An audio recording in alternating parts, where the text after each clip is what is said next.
Hello friends. हमारा जो topic अभी चल रहा है वो है विपरीत राजयोग के ऊपर कि विपरीत राजयोग क्या है, किस तरह से बनता है और किस तरह से अपनी दशा अंतरदशा में ये रिजल्ट देता है।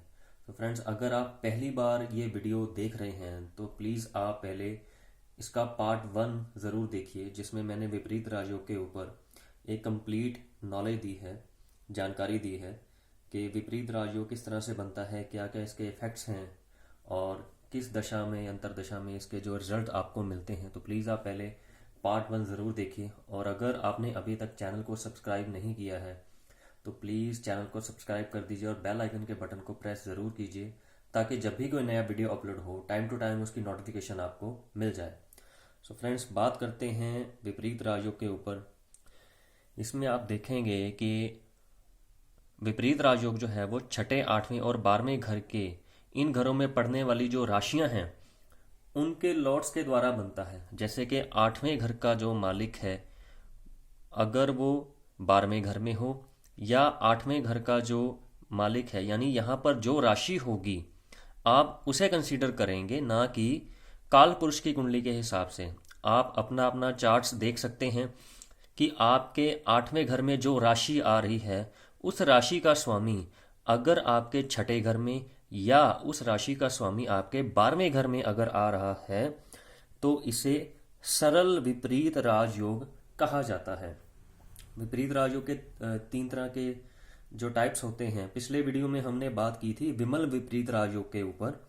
तो इस कुंडली में अगर इस तरह से अगर आपके पास चार्ट है, या 8वें घर का स्वामी जब भी छठे या 12वें घर में होगा, तो ये सरल विपरीत राजयोग बनता है। अब इसका इफेक्ट क्या होगा? ऐसे पर्सन की नॉर्मली जो होती है वो उम्र लंबी होती है, और ऐसे जातकों की सिक्स सेंस डेवलप होती है, बहुत तेज होती है।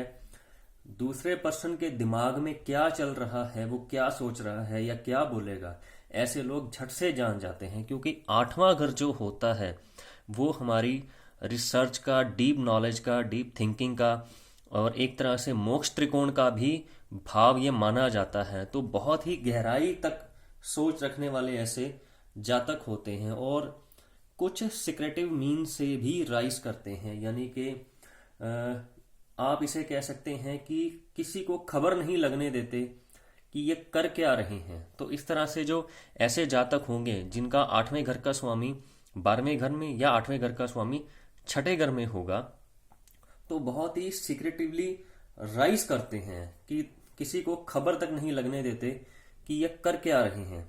तो ये ऐसे पर्सन की क्वालिटी होती है। तो अब ये जो विपरीत राजयोग तो बन गया, अब विपरीत भी है और राजयोग भी है। अब ये फलित कब होगा? जब ऐसे जातक की गुरु की महादशा जो है वो सही वक्त पर आए, ना कि जब वो पैदा हो उस वक्त चल रही हो, क्योंकि उस वक्त कुछ कम सा बचेगा। लेकिन फिर भी गुरु की जो महादशा होती है वो 16 वर्ष की महादशा होती है। अगर मान लीजिए आपके 20, 25 या 30 साल की उम्र में गुरु की महादशा चलती है, तो एक तरह से आपको राइज बहुत मिलेगा। लेकिन आपको राइज करने से पहले आपकी लाइफ में एक डाउनफॉल आएगा कि विपरीत कंडीशंस बनेंगी, उसके बाद वो खत्म होते हुए राजयोग में कन्वर्ट होंगी। अब यहां पर एक चीज और है, अगर आपने नोटिस की हो कि 8वें घर का स्वामी छठे या 12वें घर में चला गया, विपरीत राजयोग तो बन गया, ये ठीक है। लेकिन यहां पर अगर हम देखें, गुरु महाराज जी 10वीं यानी मकर राशि में आकर यहां नीच हो गए और यहां पर आकर उच्च हो गए। तो इस बात को भी थोड़ा आप ध्यान में रखिएगा कि कहीं आपका जो 8वें घर का स्वामी है वो छठे या कहीं 12वें में जाकर नीच का हो रहा है या उच्च का हो रहा है, क्योंकि उस हिसाब से फिर फलों में कुछ अंतर, बढ़ोतरी या कमी आ सकती है। हालांकि नीच के ग्रहों की जो डेफिनेशन है वो अलग तरह से है, वो मैं किसी और वीडियो में आपको फिर किसी दिन समझाऊंगा कि नीच के जो ग्रह होते हैं वो किस तरह से रिजल्ट देते हैं। लेकिन आप इसे सिर्फ इसी जो सिंह लगन की कुंडली है, सिर्फ इसे ही मानकर नहीं चलना है।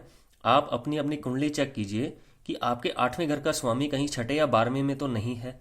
तो आप ये समझिए कि आपकी कुंडली में भी विपरीत राजयोग बना हुआ है और इसे सरल विपरीत राजयोग कहते हैं। तो 8वां घर जो होता है वो हमारी हिडन इनकम का भी होता है। हम बिना मेहनत के जो कमाई करते हैं वो 8वें घर से देखी जाती है। यानी कि आपको जो दहेज में सामान मिलता है वो 8वें घर से आता है। आपको जो LIC का पैसा, कई बार आप देखते हैं कि फादर के नाम पर LIC की पॉलिसी थी या मदर के नाम पर थी, उनके जाने के बाद वो सारा पैसा संतान को मिलता है। तो अब समझिए कि ये 8वें घर की मेहरबानी है कि आपको बिना मेहनत किए आपको धन की प्राप्ति होना। अब यहाँ पर कुछ ऐसे लोग, मान लीजिए कि 2 नंबर का जो काम करते हैं वो भी एक तरह से 8वें घर से ही देखा जाता है। यानी कि सिक्रेटिव मीन्स के जो काम होते हैं वो 8वें घर से देखे जाते हैं। अब यहाँ पर एक तो विपरीत राजयोग, ऊपर से नीच का ग्रह हो तो कंडीशन थोड़ी ज़्यादा खराब हो सकती हैं। लेकिन क्योंकि ये राजयोग है, अंत में आपने विपरीत परिस्थितियों को पार करते हुए वो राजयोग भोगना ही है। लेकिन सबसे ज़रूरी बात कि जो ग्रह आपका राजयोग बना रहा है उसकी महादशा अंतरदशा, अंतरदशा तो चलिए हर ग्रह के महादशा के साथ बन जाएगी, लेकिन गुरु की, जैसे एग्जाम्पल गुरु की जो महादशा है, अगर वो सही समय पर नहीं आती तो आपको विपरीत राजयोग का कोई फायदा नहीं होगा। तो फ्रेंड्स, आज के लिए बस इतना ही। अगले वीडियो में जो है राजयोग के तीसरा पॉइंट जो है उसकी चर्चा हम करेंगे। Till then, good bye.